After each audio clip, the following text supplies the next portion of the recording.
आज हम रोना रो रहे हैं अपनी टीम की परफॉर्मेंस का, प्लेयरों का रोना रो रहे हैं। लेकिन जब हमारे पास कुछ स्टेबिलिटी थी टीम में, हमारे पास मलिक थे, हफीज थे, और लोग ये नैरेटिव बनाते थे कि यार इनकी उम्रें हो गई है, यंगस्टर्स लेके आओ, यंगस्टर्स लेके आओ, और अब यंगस्टर्स ही यंगस्टर्स आ रहे हैं टीम में, लेकिन वो डिलीवर नहीं कर रहे। अब किसको ब्लेम करेंगे हम? फिर दूसरा ये सरफराज अहमद, जिसने मुसलसल 12 सीरीजें जिताई आपको। ठीक है, सरफराज ने भी कहीं ना कहीं उनकी मिस्टेक्स थी जो उन्होंने पे ऑफ किया, लेकिन उनके रिकॉर्ड जो था, ये स्टैट्स की बात नहीं है, ये बस ट्रैक रिकॉर्ड की बात है इन जनरल, कि पाकिस्तान जीत रहा था। तो किस तरह से आप उस बंदे को साइडलाइन कर सकते हो? बिल्कुल बिल्कुल, मैं Umar excellent point raised, I totally agree with you. Sideline किसी ने नहीं किया, सरफराज अहमद को साइडलाइन किसी ने नहीं किया। सरफराज नहीं, हम आज भी उनकी कप्तानी की मिसालें देते हैं। बाद मैं आपको बताता हूँ सारी डिटेल बताता हूँ। 2019 के बाद सरफराज अहमद फैसलाबाद के एक होटल में थे, वहां पर नेशनल T20 कप चल रहा था, मैं भी वहां पर था और हम लोग उसकी कवरेज के लिए गए थे। सिंध का एक टीम के साथ मैच था, मुझे याद नहीं पड़ा।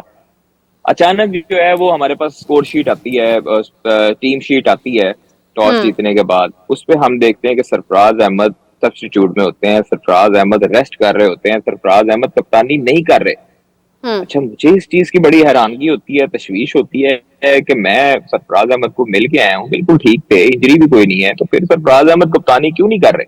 हाँ। उसके बाद हमें पता लगा कि कप्तानी सरफराज अहमद ने असद शफीक को दे दी है पक्की पक्की नेशनल T20 में, कराची ब्लूज गुस्से में। नहीं, सिंध की टीम की तब डिपार्टमेंट नहीं थे, तब 2019 में मेरे ख्याल में वो बंद कर दिए थे डिपार्टमेंट, और सिंध की टीम थी, नेशनल T20 चल रहा था, सिंध की टीम की कप्तानी कर जी।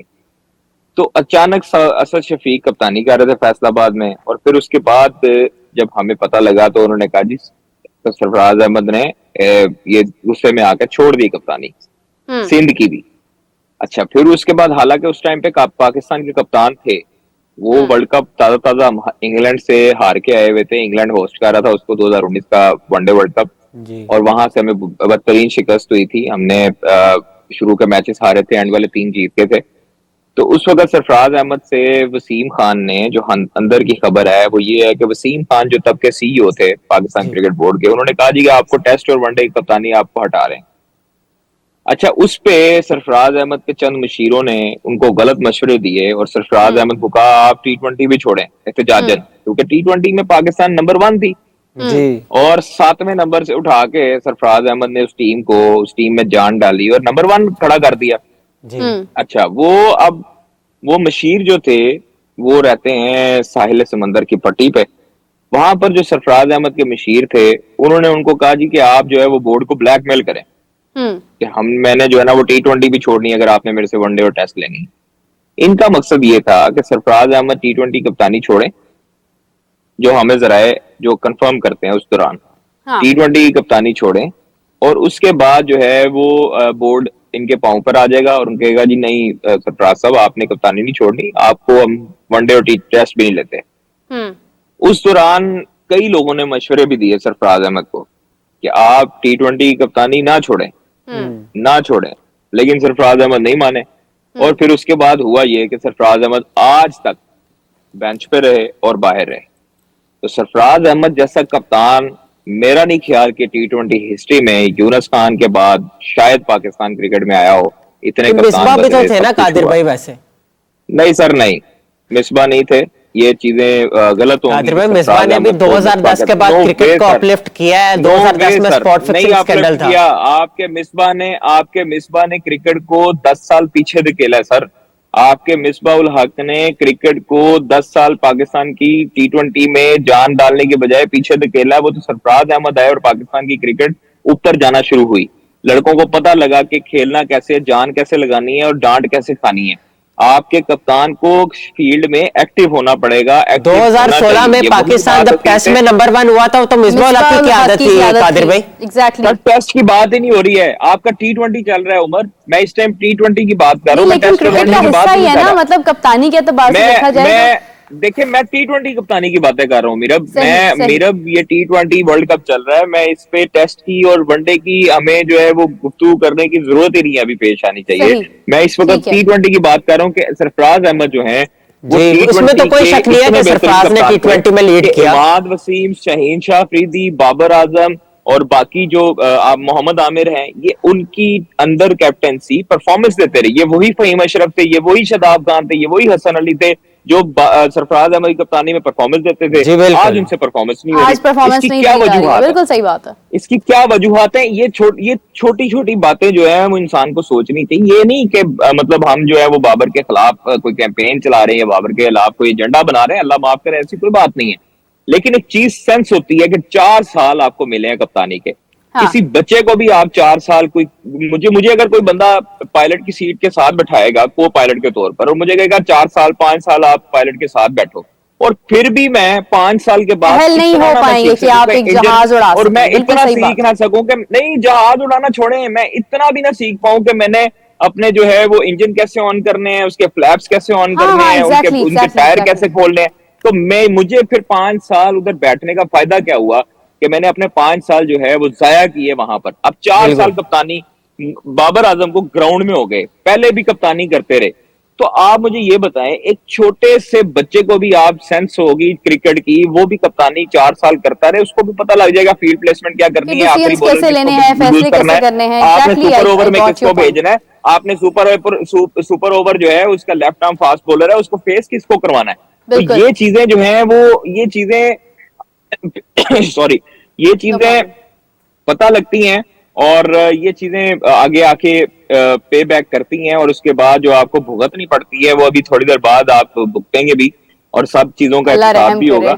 ये चीजें मैं आपको सही बता रहा हूँ। देखिए, ये पाकिस्तान के लिए खराब है। ये पाकिस्तान की इस वक्त ड्यूटी पे हैं और पाकिस्तान को रिप्रेजेंट कर रहे हैं। यहाँ पर मौजे मस्ती चलती रहे, ये उनकी पर्सनल लाइफ है और थी और रहेगी, लेकिन हम लोगों उनको पर्सनल लाइफ को हिट नहीं करते। हमें सिर्फ चाहिए परफॉर्मेंस, ना performance Qadir, honestly speaking, when a person is representing a country on a level, international level, तो फिर उसकी जातियात, मुझे ऐसा लगता है कि वो एक पब्लिक फिगर बन जाता है, और फिर उसकी हर कदम पे, हर चीज पे लोगों की नजरें होती हैं, लोग एज अ फैन उसको देखते हैं, लोग फिर उसको क्रिटिसाइज भी करते हैं। इसीलिए कहते हैं कि जब आप मुल्क की नुमाइंदगी कर रहे होते हैं तो आप आम लोगों से डिफरेंट हो जाते हैं। I want to come at that point कि अगर हम कामरान अकमल साहब की बात करें, अभी रिसेंटली उनके हवाले से काफी कंट्रोवर्सीज जारी थी, और अभी रिसेंटली एक और बयान उनकी तरफ से आया जो वुमेन्स के खिलाफ गया, मतलब क्रिकेट की बात की जाए तो क्या वजह है, क्यों इस तरह के वो कुछ बयान जारी कर रहे हैं कि जिसकी वजह से उन पर सवाल उठ रहे हैं?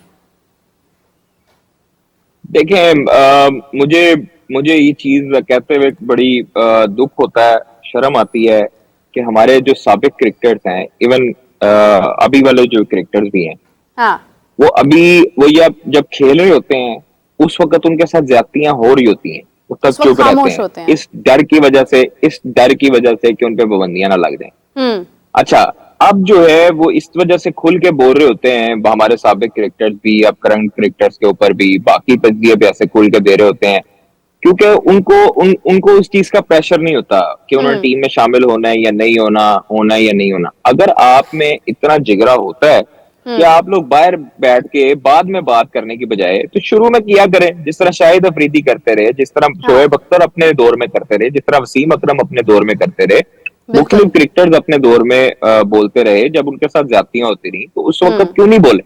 बोलते रहे। मोहम्मद हफीज का मैं नहीं कहता, क्योंकि वो बहुत जल्दी यू टर्न ले लेते हैं। मैंने इस चीज पे बड़ा उम्र सर्च की हुई है कि वो जब एक बात करते हैं उसके बाद फौरी तौर पे यू टर्न लेने में माहिर होते हैं, तो वो उस पे हम कुछ नहीं कमेंट कर सकते। वो बड़े आदमी है, अल्लाह ताला उनको खुश रखे, उनको हिदायत दे। लेकिन आप ये देखें कि हमारे जो साबिक क्रिकेटर्स हैं, हमें दुख होता है कि वो जब क्रिकेट खेल रहे होते हैं उस वक्त उन पे तनकीद हो रही होती है, जब अब जो क्रिकेटर्स खेल रहे हैं अब वो उन पे तनकीद कर रहे हैं।